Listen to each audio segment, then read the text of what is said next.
Halo semuanya, jumpa lagi dengan saya Chandra di channel Serapin Tekno. Jadi guys, ini adalah Poco X3 GT, HP yang menggunakan spesifikasi gaming dengan harga yang relatif lebih murah. Bayangkan, dengan harga 4 jutaan, kalian bisa mendapatkan berbagai fitur yang menarik. Nggak cuman fitur aja, spesifikasi gaming pun juga tertera di HP ini. Pertanyaannya, apakah HP ini cuma mengandalkan soal performa? Atau bagian lain seperti kamera, layar, build quality, dan baterai dikurangin demi meningkatkan performa? So, di video kali ini kita akan ngebahas semuanya dari masalah layar, desain, performa, baterai, dan lain-lain. Bahkan sampai ke kamera. Jadi daripada kelamaan, langsung aja kita mulai videonya. Let's go!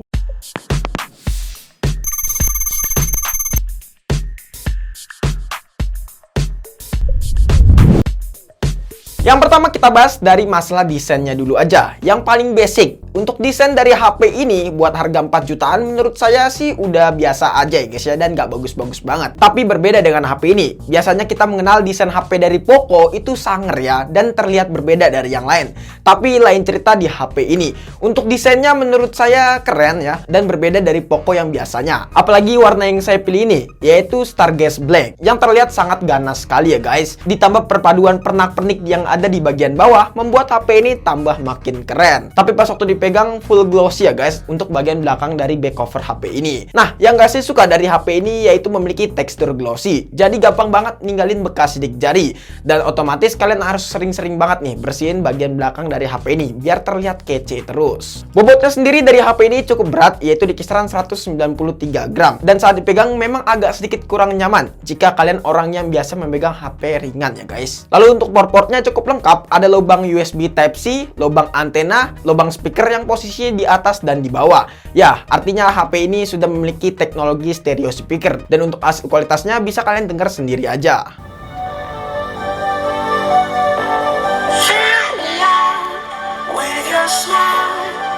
Lalu ada slot SIM card yang masih hybrid, tombol power yang sudah menyatu dengan fingerprint, volume up and down, dan juga ada sensor IR blaster. Loh, kok nggak ada lubang jack 3,5 mm? Ya, benar. HP ini sudah tidak ada lubang itu, dan digantikan dengan kabel converter jika kalian mau menggunakan earphone di HP ini. Memang itu menjadi satu bagian yang kurang dari HP ini ya guys, kalau menurut saya. Lalu untuk layar sendiri, HP ini memiliki ukuran layar yang sangat pas, yaitu berukuran 6,6 inch, jadi nggak terlalu kebesaran ya guys, dan ini menurut saya ukuran yang sangat pas banget. Untuk panelnya sendiri pakai panel IPS, resolusinya udah pakai Full HD+, memiliki refresh rate 120 Hz dengan dynamic switch, dan juga support SDR10. Jadi udah oke banget ya dengan spesifikasi layar yang dibawa dari HP ini. Nah, pengalaman saat bermain game, layarnya ini sangat responsif dan gak ada delay sama sekali pas saya pakai sejauh ini. Untuk diajak nonton film pun juga enak banget berkat fitur SDR10, jadi membuat warna menjadi tambah bagus. Lalu untuk scroll sosial media udah enak banget berkat refresh rate yang sangat tinggi, yaitu 120 Hz plus dynamic switch, jadi baterainya nggak akan boros ya guys. Dan juga dipakai di outdoor masih cukup terlihat berkat kecerahannya yang bisa di-push hingga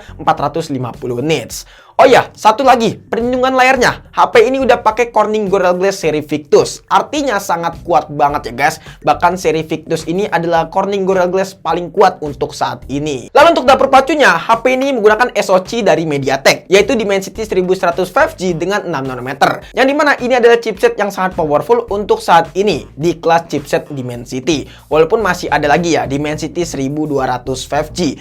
Ya, di atasnya si 1100 5G ini. Untuk skor AnTuTu sendiri kita mendapatkan skor di kisaran 577 ribuan di versi AnTuTu 9.1.1.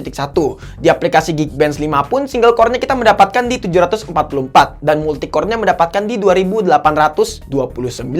Lalu varian yang kita review saat ini adalah varian terendahnya, yaitu varian 8/128. Nah, setelah saya cek untuk kecepatan memorinya menggunakan aplikasi CPDT Benchmark, untuk rate-nya kita mendapatkan di 634 Mbps dan rate-nya mendapatkan di 773 Mbps. Jadi memang teknologi UVS 3.1 sangatlah berpengaruh ya guys untuk kecepatan transfer data. Buat pengalaman saat bermain game, gak usah diragukan lagi. Buat main game PUBG Mobile, Mobile Legends, Aspar 9, CODM, semuanya bisa ngelibas dengan cukup baik di settingan rata kanan semua. Jadi memang performanya jangan diragukan dari si MediaTek Dimensity 1100 ini. Dan buat main game Wibu pun, yaitu game Genshin Impact dengan settingan lowest 60 fps, FPS-nya itu stabil di kisaran 55 fps, dan kalau misalkan frame drop paling di kisaran 40-an fps. Tapi sedikit catatan, pas main game Genshin Impact selama 40 menitan, di sini ada frame drop ya guys, hingga 20 fps-an. Mungkin ini terjadi agar suhunya tidak terlalu panas ya guys,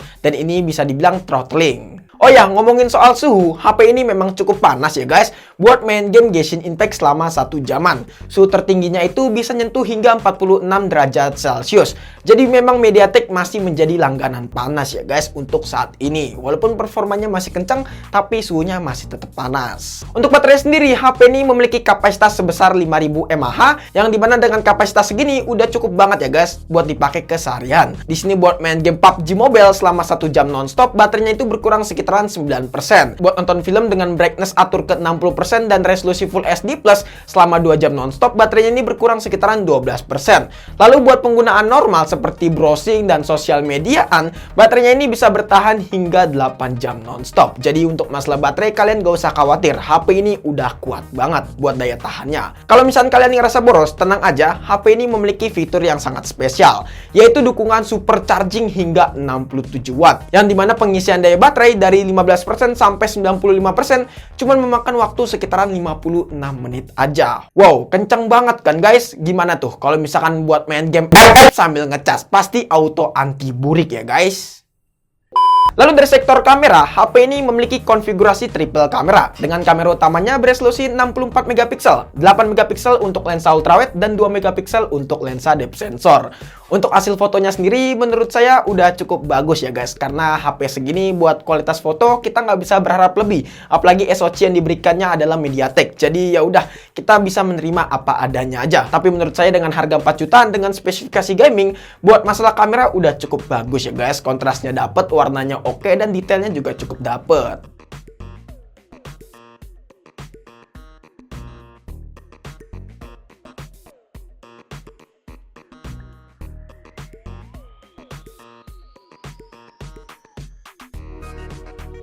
Lalu untuk perekamannya sendiri, HP ini mampu merekam hingga resolusi 4K 30 fps, 1080p di 30 fps dan 60 fps. Untuk hasil videonya sangat stabil berkat fitur Gyro OS-nya.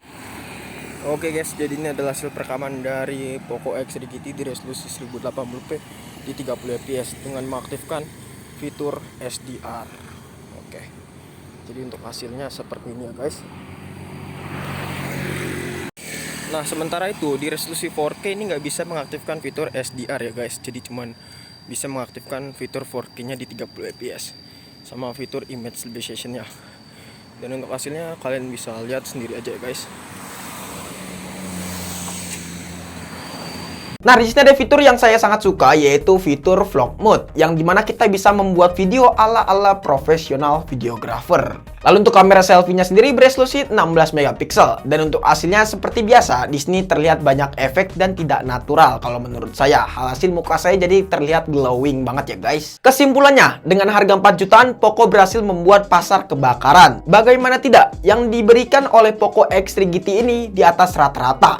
Dari mulai layar yang udah oke, terus juga SoC yang sangat powerful, pengisian daya cepat hingga 67 watt yang udah include di dalam paket pembelian lagi. Kameranya pun juga udah cukup oke dengan HP spek gaming. Dan saya mengklaim HP ini cocok banget nih untuk kalian yang suka ngegame, terutama buat kalian player. Pastinya akan senang banget kan mendapatkan HP sekencang ini, karena grafiknya tidak akan burik lagi. Di lain sisi mata kalian bakalan aman dan gak bakalan katarak juga kan ya guys ya buat main game. Saya cukup apresiasi dengan hadirnya Poco X3 GT ini ya guys. Oke guys, mungkin cukup sekian aja video kali ini. Menurut teman-teman gimana? Apakah teman-teman punya pendapat ataupun punya pertanyaan? Jika teman-teman punya pendapat ataupun punya pertanyaan, bisa langsung tulis di kolom komentar. Dan jangan lupa juga follow Instagram kita di @rapintekno jika teman-teman pengen nanya ataupun pengen DM kita. Kebetulan saya juga sering live di akun tersebut. Chandra pamit dan sampai jumpa di video selanjutnya. See you. Aduh, gila sih. Main FF anti nge-lag, anti burik, anti katarak nih. Mantep sih.